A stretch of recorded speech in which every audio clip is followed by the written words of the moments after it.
আরামবাগে সিপিআইএম কর্মীর সমর্থকদের বাড়ি ভাঙচুর করার অভিযোগ উঠল তৃণমূলের বিরুদ্ধে। আক্রান্ত বেশ কয়েকজন সিপিআইএম কর্মী আরামবাগ মহকুমা হাসপাতালে ভর্তি। ঘটনা মলাইপুর 2 গ্রাম পঞ্চায়েতের মসজিদপাড়া এলাকার ঘটনা। জানা গেছে, এই পঞ্চায়েত ভোটে ওই এলাকার সিপিএম প্রার্থী দিয়েছিল, তারই বদলা হিসেবে লোকসভা ভোটের পরদিনই এমন হামলা বলে অভিযোগ আক্রান্ত সিপিএম পরিবার থেকে।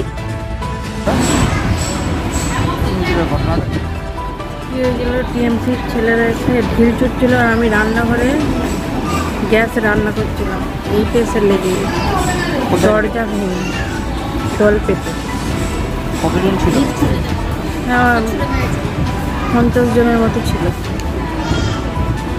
পাথর এসে কোথায় কোথায় লেগেছে? পিঠে ছাড়া এইখানটাতে এসে লেগেছে, আর ঘর বাড়ি পুরো ভেঙে দিয়েছে। কি নাম আপনার? আপনার নাম? ভালো নাম কি? ভালো নাম তানজিমা বেগম। কাল কখন হয়েছে? মোটামুটি 9টার সময়। ঘটনাটা ভোট হয়ে গেছে, আমি বাড়ি চলে এসেছি। আমি ভোটে এমনি কোনো এজেন্ট ফেজেন্ট হয়নি, কিছু না, ভোট দিয়েছি। মাঠে বসে থাকে সবাই, 5 জন, আমিও বসছিলাম। বাড়িতে এসেছি, বাড়িতে এসে চা পানি খেয়েছি, টিভি দেখছি। হঠাৎ করে দেখছি পিছন থেকে দাঁড়ান করে ইট করছে আর গালাগালি করছে, বেরিয়ে আয় এরকম বলছে। এবার আমার বোনটা দেখতে গেছে, ওখানে একটা বিরাট বড়োভাবে ইট লেগে গেছে, পিছনে সবগুলো ভাঙচুর করে দিয়েছে। এরকম ব্যাপার। কেন করলো জানি না কেন করলো। আগে আমি সিপিএম করেছিলাম, সেই তার প্রতিফলন, তার রাগ পুরানো রাগ। পঞ্চায়েত ইলেকশনে দাঁড়িয়েছিল। কোন গ্রাম পঞ্চায়েত থেকে দাঁড়িয়েছিলেন? আমি সমিতি থেকে দাঁড়িয়েছি। দিয়ে তারপর কী হলো? কতজন এসেছিল ওরা? ওরা এসেছিল জোনাস হতে। কী কী ভেঙেছে আপনাদের? আমার কলের নল ফলগুলো ভেঙেছে, বাথরুম ভেঙেছে, তারপর লাইট ভেঙেছে, আমার বেড়াগুলো ভেঙেছে, আর ঘরের দরজাগুলো ভেঙেছে, জানালা কিছু ভেঙেছে, আর টালির চালগুলো ভেঙেছে।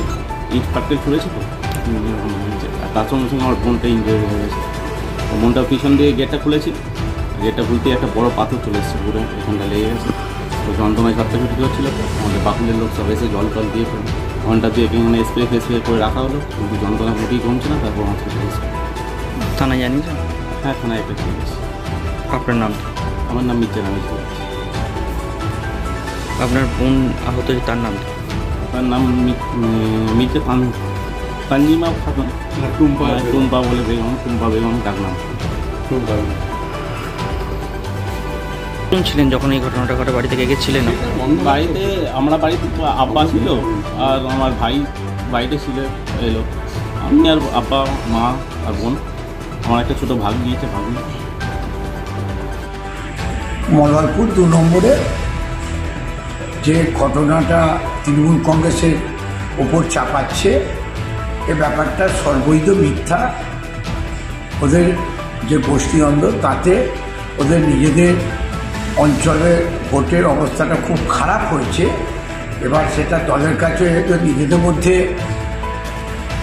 যেটা কথা কাটাকাটি বা ঝামেলা ঝঞ্ঝট হয়েছে, সেটা হয়ে নিজেদের মধ্যে গোষ্ঠীদ্বন্দ্বের ব্যাপার হয়েছে। এটার সঙ্গে তৃণমূল কংগ্রেসের কোনো সম্পর্ক নাই।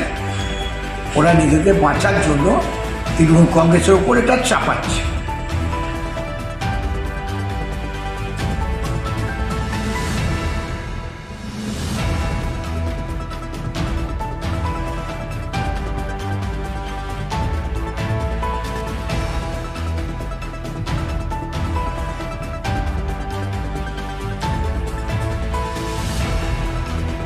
দাবি ত্যাগ। এই চ্যানেল কোনো প্রচার করে না হিংসাত্মক, ক্ষতিকারক বা অবৈধ কার্যকলাপ। এই চ্যানেল দ্বারা প্রদত্ত সমস্ত বিষয়বস্তু শুধুমাত্র একটি শিক্ষামূলক উদ্দেশ্যের জন্য। ধন্যবাদ। শুভেচ্ছা টিম আমার বাংলা নিউজ।